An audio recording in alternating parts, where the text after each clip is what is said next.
Hello welcome and வணக்கம். இன்றைக்கி நாம் சிறு குழந்தைங்க சாப்பிட்டா கூட எளிதில் ஜீரணிக்கக்கூடிய அரைக்கீரை கடையல் தான் செய்ய போகிறோம்.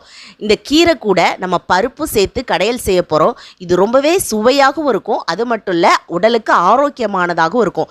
கண்டிப்பாக இந்த மெத்தடில் ட்ரை பண்ணி பாருங்கள். இப்போ வாங்க அரைக்கீரை பருப்பு கடையல் எப்படி செய்யலாங்கிறத பார்த்துடலாம்.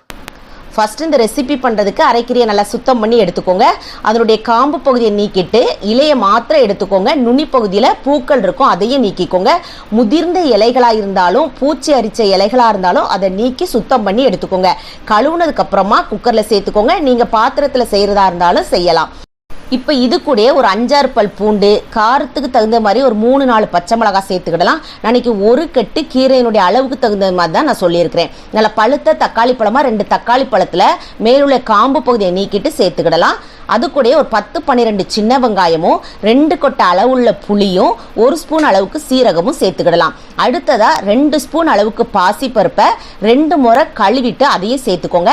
இது ஆப்ஷனல் தான். இந்த பாசிப்பருப்பு போட்டோம் அப்படின்னா அதனுடைய கணுசம் வந்து நம்மளுக்கு கரெக்டாக இருக்கும், அதாவது நல்ல திக்காக இருக்கும், கொஞ்சம் அதிகமாக கிடைக்கும். அதுக்காக தான் பாசிப்பருப்பு சேர்த்துருக்குறோம். அது மட்டும் இல்லை சுவையாகவும் இருக்கும். இப்போ இதை வேக வைக்கிறதுக்காக தேவையான அளவுக்கு தண்ணி சேர்த்துக்கோங்க. ஒரு கால்வாசி அளவுக்கு, அதாவது 1 டம்ளர் அளவுக்கு தண்ணி சேர்த்தா போதும். இப்போ நான் 2 விசில் வச்சு எடுத்துருக்கிறேன். நீங்கள் உங்களுடைய குக்கருக்கு தகுந்தது மாதிரி விசில் வச்சு எடுத்துக்கோங்க. இப்போ ப்ரெஷர் தானாக ரிலீஸ் ஆனதுக்கு அப்புறமா நம்ம திறந்து பார்த்தோம்னா பருப்பு, தக்காளி பழம், வெங்காயம், கீரை எல்லாமே நல்லா மசிஞ்சு வெந்து வந்திருக்கும். இப்போ இதில் தேவையான அளவுக்கு உப்பு சேர்த்துக்கிடலாம். அதுக்கு முன்னாடி அதில் உள்ள தண்ணியை மாத்திரம் இருத்து சேர்த்துக்கோங்க. உங்கள் வீட்டில் சின்ன பிள்ளைங்க இருந்தாங்கன்னா அதில் உப்பு மிளகுத்தூள் போட்டு குடிக்க கொடுக்குறதா இருந்தாலும் கொடுக்கலாம். அப்படி இல்லைன்னா தூர கொட்டிடாதீங்க. அது எதுக்குங்கிறத நான் அப்புறமா சொல்கிறேன். இப்போ மண்சட்டிக்கு மாற்றி நான் இதை நல்லா கடைஞ்சி எடுத்துக்கிறேன். உங்களுக்கு ஒருவேளை இது மாதிரி கடைய முடியலன்னா நல்லா ஆற விட்டுருங்க. சூடாக இருக்கும் போச்சில் மிக்ஸி ஜாரில் சேர்க்கக்கூடாது. ஆறுனதுக்கு அப்புறமா பல்ஸ் மோடில் விட்டு எடுத்துக்கோங்க. அதாவது 1 செகண்ட் தான், அதுலேயே நல்லா நம்மளுக்கு அரைப்பட்டு வந்துடும். ரொம்ப கூழ் மாதிரி ஆக்கிடாதீங்க. இப்போ நம்ம எடுத்து வச்சிருக்கோம் பாருங்க தண்ணி, அதை இந்த சமயத்தில் ஊற்றி நல்லா கலந்து விட்டுக்கோங்க. நான் இன்னைக்கு கொஞ்சம் ஒயிட் ரைஸ் கூட ஊற்றி சாப்பிட்றது மாதிரி கன்சிஸ்டன்சியில் நான் வச்சிருக்கிறேன். உப்பு செக் பண்ணி பாருங்க, காணல அப்படின்னா கொஞ்சம் தூள் உப்பு போட்டு கலந்து வச்சுக்கோங்க. இப்போ ஸ்டவ்வை ஆன் பண்ணிக்கோங்க. இது கொஞ்சம் சூடேறிட்டு இருக்கட்டும். அதுக்குள்ள தாளிப்பு ஒன்று கொடுத்துடலாம். அதுக்கு ஒரு சின்ன பேனை ஹீட் பண்ணி 2 ஸ்பூன் எண்ணெய் சேர்த்துக்கோங்க. எண்ணெய் சூடேறவும் கொஞ்சம் கடுகும் உளுந்தம்பருப்பும் சேர்த்து நல்லா பொரிய விட்டுருங்க. இந்த கடுகு நல்லா வெடிச்சு வரவும் நம்ம ஏற்கனவே பச்சை மிளகாய் சேர்த்துருக்கோம். அதுக்கு தகுந்த மாதிரி காஞ்ச மிளகாவை கிள்ளி சேர்த்துக்கிடலாம்.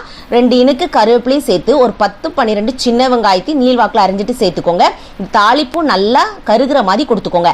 இப்போ ஸ்டவ்வை ஆஃப் பண்ணிட்டு ஒரு 1/4 ஸ்பூன் அளவுக்கு பெருங்காயத்தூள் சேர்த்துக்கோங்க. இது மனம் ரொம்பவே நல்லா இருக்கும்.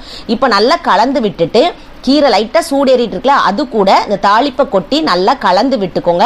இது சூடாக இருக்கிற ஒயிட் ரைஸ் கூட சாப்பிட்டுக்கோங்க. நீங்கள் பகலில், அதாவது மத்தியான வேலையில் இதை எடுத்துக்கோங்க. நைட் சமயத்தில் நம்ம இதை எடுக்க வேண்டாம். இது ஒரு ஆரோக்கியமான ரெசிபி. இது கட்டி ஆகாரம் அப்போ தான் சாப்பிட படிப்பாங்க பாருங்கள் குழந்தைங்க. அவங்களுக்கோட இந்த அரைக்கீரையை நம்ம கொடுக்கலாம். எதுக்குன்னா எளிதில் நம்மளுக்கு ஜீரணமாகிரும். இது வந்து அவ்வளோ ஒரு ஹெல்த்தியான ரெசிபியும் கூட. அதுவும் இந்த வெயில் நேரத்தில் நம்மளுக்கு அவசியம் தேவைப்படக்கூடிய ஒரு ரெசிபி. கண்டிப்பாக உங்கள் வீட்டில் இந்த மெத்தடில் செஞ்சு பாருங்க. செஞ்சு பார்த்து உங்களுக்கு பிடிச்சிருந்துச்சு அப்படின்னா லைக் பண்ணுங்க, ஷேர் பண்ணுங்க, சப்ஸ்கிரைப் பண்ண கேண்டி ஸ்டோர் தமிழுக்கு மறக்காதீங்க.